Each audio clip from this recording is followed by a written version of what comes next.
का नाम था राकेश पासवान। बाद में वो किसी दूसरे पार्टी में चले गए। बिहार के चाचा भतीजा वाली एक पार्टी है जिसका नाम है लोजपा। उसके बड़े बड़े नेता हैं, केंद्रीय मंत्री हैं, 5-5 सांसद है। उस पार्टी को राकेश पासवान जी भीम आर्मी छोड़ करके ज्वाइन कर लिए थे। आप सबको समझना होगा। उसमें 1 महीना 1.5 महीना भी नहीं बीता था, उनके घर पे चढ़ करके जातिवादी गुंडों ने इतनी गोलियां बरसाई कि शरीर का कोई ऐसा अंग नहीं था। जहां से हम जब लाश देखने गए थे उसी दिन, सेम डे जिस दिन उनकी हत्या हुई थी, इतनी गोलियां बरसाई कि शरीर का कोई अंग नहीं था जहां से खून नहीं निकल रहा। उस मामले में जिस पार्टी में वो थे, वो नेता वहां पर उनके आंसू पूछने भी नहीं गए। तो मैंने अपने नेता चंद्रशेखर आजाद को बताया कि ऐसा ऐसा मामला है, यहाँ आपको आना पड़ेगा। वो लोजपा में बाद में गया था, पहले वो भीम आर्मी का सिपाही था। चंद्रशेखर आजाद जी ने बोले कि तुम डेट तय करो, मैं आऊंगा। और आपको बता दें कि जब पटना से हाजीपुर हम लोग वैशाली पहुंचे थे, लालगंज राकेश पासवान के घर पे, हमको लगता है कि 10 किलोमीटर तक अपने समाज के लोग राकेश पासवान को न्याय दिलाने के लिए चंद्रशेखर आजाद और भीम आर्मी के काफिले में, आप देख सकते हैं सोशल मीडिया पे वो वीडियो अब भी है, कह रहे थे कि आरोपी को बचा दिया जाए। लेकिन भीम आर्मी का दबाव था, समाज का दबाव था, और वहां पे जाकर के हम लोगों ने आंदोलन किया। अभी आप सब देखे होंगे अखबार में कुछ दिन पहले ही आया था कि जॉन पासवान के जो हत्यारे थे, मजबूती से केस लड़ने की वजह से उन सभी हत्यारों को उम्र कैद की सजा सुना दी गई। इस समाज के लिए लड़ना होगा। आप सबको पता है कि आप देखते होंगे कि किस प्रकार से आज भी हमारे लोगों को न्याय नहीं मिलता है, तैयार हो जाता है, सिर्फ उनको मुआवजा दे दिया जाता है, अपराधी गिरफ्तार नहीं होता है। अपना होता था, लेकिन जब से भीम आर्मी आई है, पूरे बिहार ही नहीं पूरे देश के अंदर कहीं भी SC/ST एक्ट में मामला दर्ज हो जाए, कहीं भी समाज पर शोषण अत्याचार अन्याय हो जाए, अगर आरोपी गिरफ्तार नहीं होता है तो भीम आर्मी शासन प्रशासन को कह देती है कि जब तक आरोपी गिरफ्तार नहीं होगा हम आपको थाना में चैन से नहीं बैठने देंगे। अगर आपके समाज के साथ खड़ा होने का काम नहीं करेगा, आपके ऊपर शोषण जुल्म अत्याचार अन्याय पे खड़ा होने का काम नहीं करेगा, आपकी लड़ाई नहीं लड़ने का काम करेगा, हर उस लड़ाई को भीम आर्मी लड़ने का काम करेगा। लालगंज में हमारे भीम आर्मी के एक मजबूत साथी थे जिनका नाम था राकेश पासवान। बाद में वो किसी दूसरे पार्टी में चले गए। बिहार के चाचा भतीजा वाली एक पार्टी है जिसका नाम है लोजपा। उसके बड़े बड़े नेता हैं, केंद्रीय मंत्री हैं, 5-5 सांसद है। उस पार्टी को राकेश पासवान जी भीम आर्मी छोड़ करके ज्वाइन कर लिए थे। आप सबको समझना होगा। जैसे ही उन्होंने ज्वाइन किया, 1 महीना 2 महीना भी नहीं बीता था, उनको राष्ट्रीय उपाध्यक्ष या सचिव बनाया गया था लोजपा के दलित सेना में। आप सबने दलित सेना का नाम सुना था।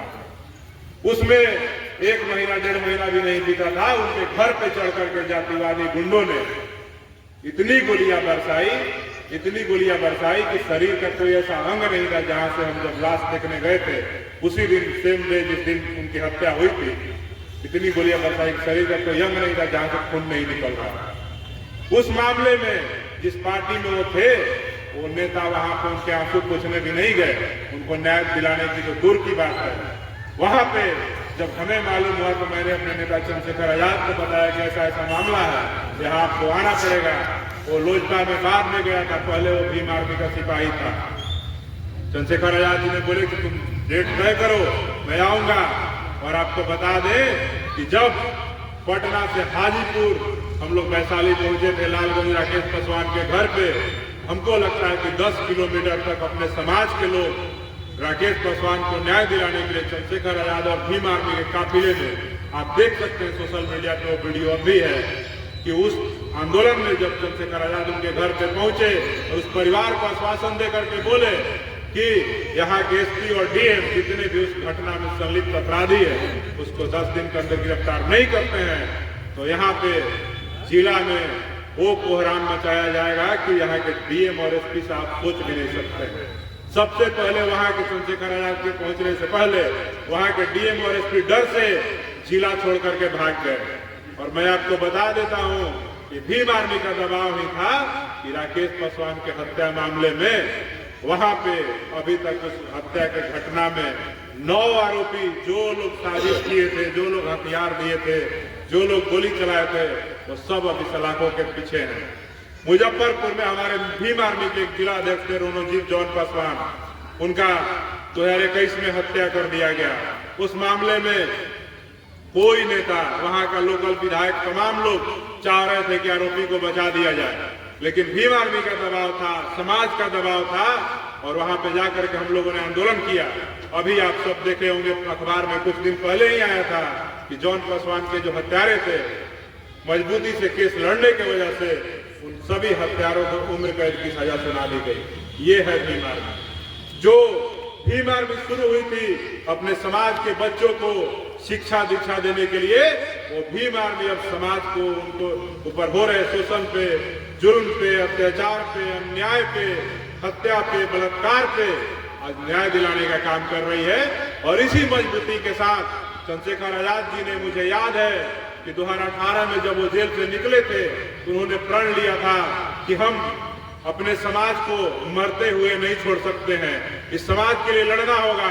आप सबको पता है कि आप देखते होंगे कि किस प्रकार से आज भी हमारे लोगों को न्याय नहीं मिलता है, तैयार हो जाता है, सिर्फ उनको मुआवजा दे दिया जाता है, अपराधी गिरफ्तार नहीं होता है, अपना होता था। लेकिन जब से भीम आर्मी आई है, पूरे बिहार ही नहीं पूरे देश के अंदर कहीं भी SC/ST एक्ट में मामला दर्ज हो जाए, कहीं भी समाज पर शोषण, अत्याचार, अन्याय हो जाए, अगर आरोपी गिरफ्तार नहीं होता है तो भीम आर्मी शासन प्रशासन को कह देती है कि जब तक आरोपी गिरफ्तार नहीं होगा हम आपको थाना में चैन से नहीं बैठने देंगे। कई मुद्दा है जिस पे भीम आर्मी ने समाज के हक और हुकूक में लड़ने का काम किया है। तमाम नेता जिसको भी आप वोट देते आए हैं, मैं आज आपके माध्यम से कह देना चाहता हूँ, आज ही आपके सुपौल जिला में कि जिस घटना पे जिसको आप वोट देते आए हैं, चाहे वो राजद वाले नेता हो, चाहे वो लोजपा वाले नेता हो, चाहे वो जदयू वाले नेता हो, चाहे वो माले वाले नेता हो, चाहे वो भाजपा वाले नेता हो, कोई नेता अगर आपके समाज के साथ खड़ा होने का काम नहीं करेगा, आपके ऊपर शोषण, जुल्म, अत्याचार, अन्याय पे खड़ा होने का काम नहीं करेगा, आपकी लड़ाई नहीं लड़ने का काम करेगा, हर उस लड़ाई को भीम आर्मी लड़ने का काम करेगा। मैं आपको बता देता हूँ, भूमि का यहाँ बहुत बड़ा मसला है। जैसा कि चर्चा बता रहे थे कि सारी महिलाओं को लेकर के आए हैं कि बांध पर रहने वाले खास करके मुसहर समाज के जो लोग हैं उनको पुलिस के द्वारा बेदखल किया जा रहा है, उनको वहां पे रहने नहीं दिया जा रहा है। तो मैं आप सबके बीच में बता देना चाहता हूं कि बिहार की ये स्थिति है कि बिहार में आज भी 51% से ज्यादा अनुसूचित जाति, जनजाति समाज के लोग, पिछड़े वर्ग के लोग जिनके पास 1 कट्ठा जमीन नहीं है, वो सभी लोग आज नहर किनारे, नदी किनारे, सड़क किनारे, बांध किनारे और तमाम